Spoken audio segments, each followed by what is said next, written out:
Hello everyone, I'm Piyusha Bokil. I am an architect and interior designer, originally from Pune, and I've been working in UAE for 15 years. Today, I want to share with you a small incident which happened 2 years back.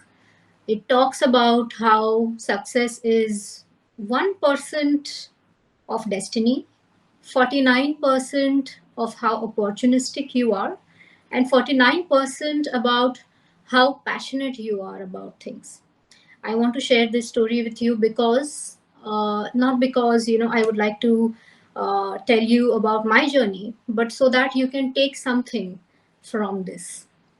So, 2 years back, I was working at a multinational company as project architect, and I was involved in various projects which were defining the Dubai skyline. It was a challenging job, but it was an interesting job, and I was doing it. So one day, I received a call for an interview from one of the very leading developers in Dubai. Now, normally I wouldn't go because I'm working somewhere and I like it, but there was a catch. So the catch was, I had when I was on board, they had told me I was in the first week of pregnancy, and when I was onboarded, they had told me that in the second trimester of your pregnancy, you will have to resign. So I knew that this job security was not there. So I decided to put in a sick leave and go for this particular interview. So on the day of the interview, I went there. I was waiting in the lounge, and of course, I was thinking how it's going to be. Is it the right thing to do at this point of time in my career? But then I was waiting, and as destiny would have it, my current boss, the company at whom I had put the sick leave, he walked in. Like it was like, what were the odds? Because it was a completely different company. It was a completely different setup. And what were the odds? So obviously, it was as you can imagine, a very, very awkward situation for me. And anyway, we had an exchange of very cold glances, and I went for the interview. I somehow gave it, and I returned home thinking, oh my god, what is going to happen now?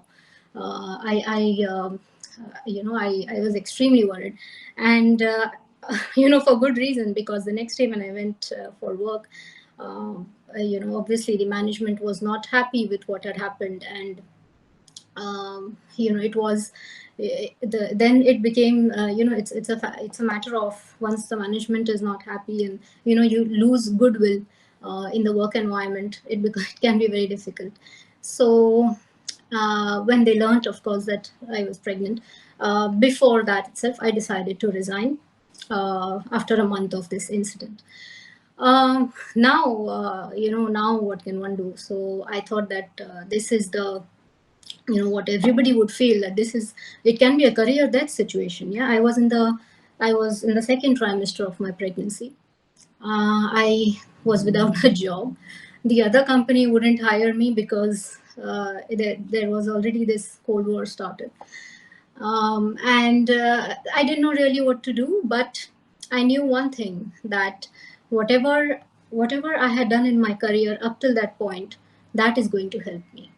So I want to talk a bit about how, when people say, it's 1% luck or it's 1% destiny, how you can actually turn your misfortune, or sometimes when people say, oh, you were the unlucky one, into, something which can be a turning point for you, and something where you can actually be the lucky one. So at that point, I decided to use all the knowledge that I had gained since the past years. I was working with a studio for 5 years before that, and then 2 years at the multinational company. And everywhere that I worked, I had made sure that I tried to get the complete knowledge of the project. So even if you're working in a certain capacity, you have to understand what is happening around you. You have to observe, you have to connect with people. So I used to connect with suppliers. I used to connect with various people who are involved. The construction industry, it's a cycle.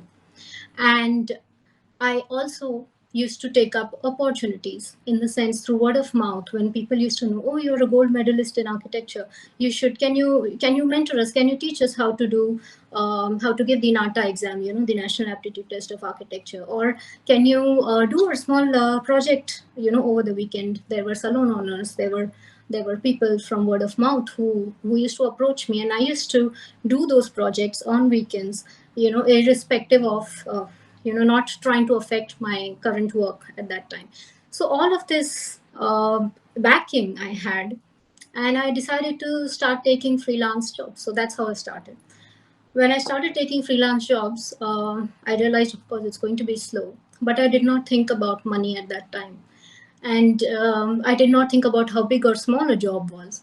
And I started taking up these projects. So when you start doing these things, success, it's not like you only see a tip of iceberg. You don't see what's happening beneath, but what's happening beneath is the most important part. So when you're doing these when you're on your own, all of your previous experience, all of what you've been doing before is going to come to you as your knowledge source. So this helped me, and I slowly started getting projects. And in 2020, I did one real estate office, one bank, and a villa. Those were my initial freelance projects, and my son was still in my stomach. So I gave it, my 100%, whatever I could do to make those projects a success. I gave all of these projects my 100%, and word started, moving around that, yeah, this designer, she solved our problems, and this lady, she has really helped us, like in case of students, to get ahead in their life. So word of mouth started flowing. Dwij, my son, I delivered in September 2020, and then after delivering, it was a roller coaster, as one can imagine. But I knew that we could do this as a family, because family support was always there for all of my passion, dedication towards my career. So it was always there. So this family support and dedication and the will to keep going, and nothing can stop us, actually helped me. And in 2021, one of my ex-colleagues in the companies where I started off, she called me. She wanted to get back to the career after a long gap. And at that time, I decided, when I will onboard someone with me, it will not be in the traditional ways. There will always, now times have changed, so being flexible, being agile, making the project as a priority, and not so much of how the employee is kind of working. At that time, I decided, and she joined me. We started growing into a very small team, and we started doing very interesting projects. So 2021 turned out to be really interesting, and every inquiry that we got, we approached it in a very positive way and converted it into a project. So this is how we started, and EXS Design was registered officially in 2021. uh, so this it was still a little bit difficult, unbelievable, and I knew that maybe at some point, I might have to go back to doing something else. But then we decided to keep going, and in 2022, we actually realized that we had achieved so much, and we decided to register my company as architecture and interior design. So it was a milestone for us. um, all of this, when I think back, these are more recent experiences. When I think back, what actually helped me to achieve these things, it was, as I say, only one person destiny, but rest, it was how you cater to various opportunities that are given to you, and how passionate you are about your field. So how passionately do you absorb knowledge in your initial times. So I always keep saying, knowledge is superpower. You have to learn. There's so much information around. You have to learn how to get how to get the right information how to ask the right questions, and then how to dissect it and apply it to your situations.